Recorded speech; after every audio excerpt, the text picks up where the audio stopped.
ஒரு வீட்டில் ஒரு வகையில் செய்வாங்கங்க. எங்கள் வீட்டில் நாங்கள் ஒரு 2-3 விதமாக செய்வோங்க. அதில் ஒரு வகை இன்னைக்கு செய்யலான்னு இருக்கேங்க. வாங்க எப்படி செய்யறதுன்னு பார்க்கலாம். புளியோதரை செய்யறதுக்கு சாதம் வேக வைக்கும்போது வெறும் புளியோதரை மட்டும் செய்றீங்க அப்படின்னா இந்த சாதத்தோட கொஞ்சம் மஞ்சள் தூள் சேர்த்து உப்பு கொஞ்சம் போட்டு வேக வச்சுக்கணுங்க. புளி கரைச்சி எடுத்து வச்சுக்கிட்டாச்சுங்க. புளியோதரை தாளிக்கிறதுக்கு கடுகு, உளுந்து, கடலைப்பருப்பு, பெருங்காயம் எடுத்து வச்சிருக்கேன். கருவேப்பிலை, இஞ்சி, இது கூட இந்த 2 வத்தல்ங்க, இதையும் கிள்ளி போட்டு தாளிக்கணும். இது கூட வேர்க்கடலையும் வறுத்த வேர்க்கடலையை கடைசியாக சேர்த்துக்கணும். கடாய் சூடானோடனே இதில் கொஞ்சம் ஆயில் சேர்த்துக்கணுங்க. கடாயில் எண்ணெய் சூடாயிருச்சுங்க. இப்போ இந்த கடுகு, உளுந்து, கடலைப்பருப்பு, பெருங்காயம், கருவேப்பிலையை போட்டுடணும். இது கூட இந்த வத்தலையும் போடணும். இது கூட இஞ்சி, வேர்க்கடலை 2யுமே சேர்த்துருக்கேங்க. இது பொரிஞ்ச உடனே இந்த புளி கரைச்சி வச்சுருக்கோம் இல்லைங்களா, இதை ஊற்றி நல்லா வத்த விடணுங்க. நல்லா கொதித்து வத்தணும். இதுக்கு தேவையான சால்ட் ஆட் பண்ணிக்கோங்க. சாதம் வெந்து ரெடி ஆயிடுச்சுங்க. அடுப்பில் கடாய் வச்சுட்டு இந்த தனியா கொஞ்சமாக இதை வறுத்து எடுக்கணுங்க. எள்ளையும் போட்டு ஃப்ரை பண்ணணுங்க. இந்த வத்தலையும் போட்டு லேசாக ஃப்ரை பண்ணணும்.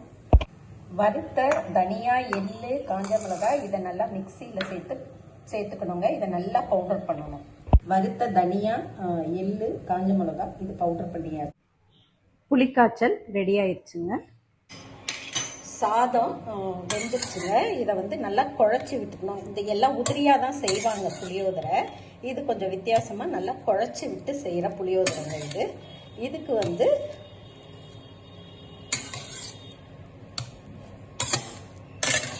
இதை நம்ம நல்லா குழச்சி விட்டுக்கணும். முடிஞ்ச அளவு அது எவ்வளோ குழச்சலாக இருக்கும் அவ்வளோ டேஸ்ட் இருக்குங்க. இந்த பொடி இருக்குது இல்லைங்களா, நம்ம பவுடர் பண்ணி வச்சது, இதை கொஞ்சம் சேர்த்துக்கணும். இதில் இந்த புளிக்காய்ச்சல் இருக்குது இல்லைங்களா, இதை சேர்த்து கொஞ்சம் கொஞ்சமாக பிசையணுங்க. கொஞ்சம் கொஞ்சமாக சேர்த்து எவ்வளோ புளி நமக்கு தேவையோ அந்த அளவுக்கு நம்ம சேர்த்து கிளறி விடணுங்க. இந்த மாதிரி நல்லா ஈவனாக கிளறணும். இந்த அளவுக்கு கிளறி வரணுங்க. இப்படி உருண்டையாக வரும். இப்போ இதை நம்ம ஸ்டவ் மேலே வச்சு கிளறி விட போகிறோம்.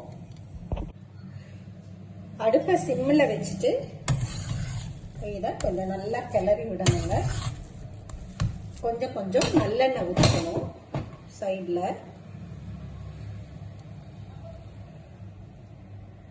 நல்லெண்ணெய் ஊற்றி கிண்டணுங்க. இது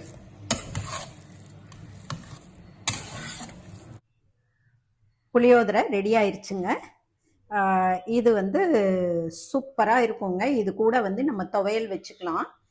இல்லைன்னா உருளைக்கிழங்கு வறுவல், வாழைக்காய் வறுவல், இந்த மாதிரி எல்லா ஃப்ரை ஐட்டம்ஸும் சூப்பராக இதோட செட் ஆகுங்க. ட்ரை பண்ணி பாருங்கள்.